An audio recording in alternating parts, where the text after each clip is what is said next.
शहनाई की गूंज मुझे कहीं और ही ले गई। मैं रामेश्वरम पहुंच गया, मां के गले लगा। अब्बा ने मेरे बालों को उंगलियों से सहलाया और मेरा दोस्त, मेरा रफीक जलालुद्दीन मस्जिद गली में जमा हुए लोगों में मेरे इनाम का ऐलान कर रहा था। मेरी बहन जोहरा ने मीठा बनाया घर में।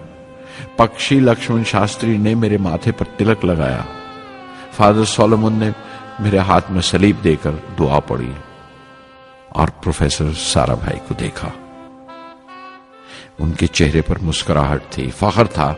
जो पौधा वो लगाकर गए थे अब पूरा पेड़ बन चुका था, जिसके फल हिंदुस्तान की आवाम तक पहुंच रहे थे।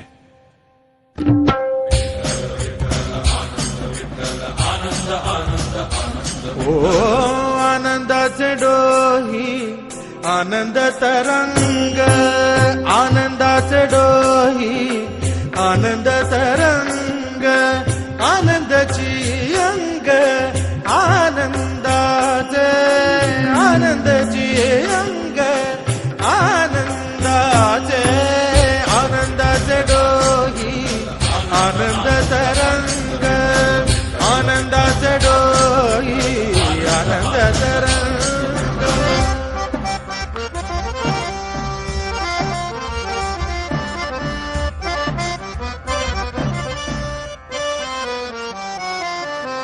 गर्भाचे आवडी मातेचा डोहळा, तेथीचा जीवळा तेथे बिंबे। गर्भाचे आवडी मातेचा डोहळा, तेथीचा जीवळा तेथे बिंबे। तुका म्हणे तैसा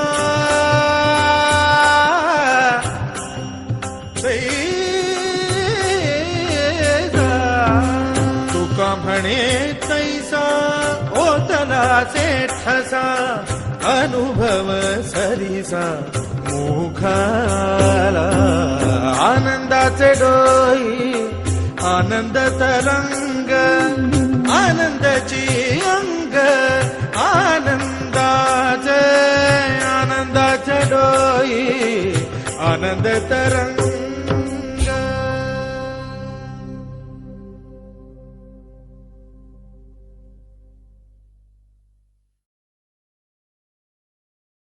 पहली जून 1982 मैंने defence research and development laboratory DRDL की जिम्मेवारी संभाल ली।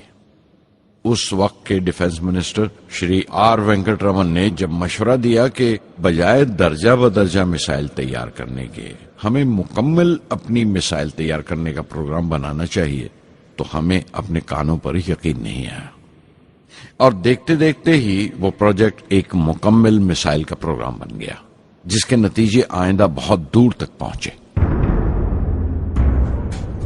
हर एक प्रोजेक्ट का नाम हिंदुस्तान की खुद मुख्तारी, सेल्फ रिलायंस का सबूत था।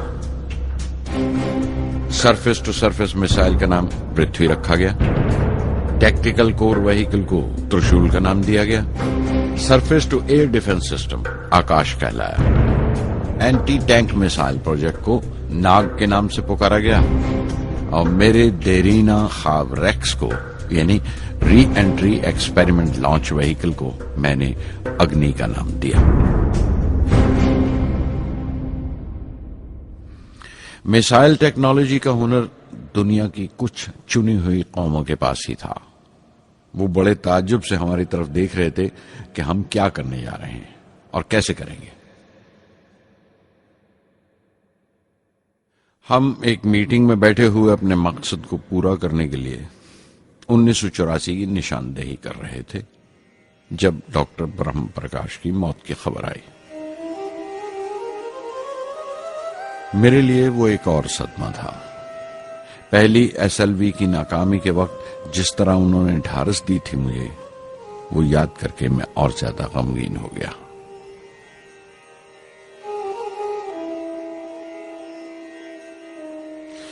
प्रोफेसर साराभाई अगर VSSC के निर्माता थे, बनाने वाले थे, तो डॉक्टर ब्रह्म प्रकाश उसके आमिल थे, एग्जीक्यूटर थे। उनकी विनम्रता ने मुझे बड़ी हद तक नरम कर दिया।